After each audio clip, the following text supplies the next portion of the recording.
घर से चली गुजरिया झूला झूले बरसात में, कजरी गावत साथ में ना।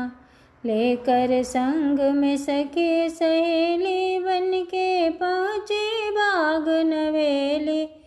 तुर के फूल चमेली गजरा ले ली हाथ में, कजरी गावत साथ में ना।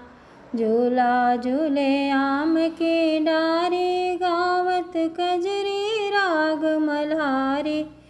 फुर फुर उड़ी चुनरिया डोरे पकड़े हाथ में, कजरी गावत साथ में ना। खुल गई एक सखी के चीर लौके लागल सब शरीर। सखिया से लगली ताली बजा सब साथ में, कजरी गावत साथ में ना। गईली सखी वहाँ शरमाई, कहे लगली बात बनाई। कई के बौजे से हम तुए नथवाए बनाथ में, कजरी गावत साथ में ना। तोहनी बनल बाड़ कचनार सड़िया पेन के घघरादार।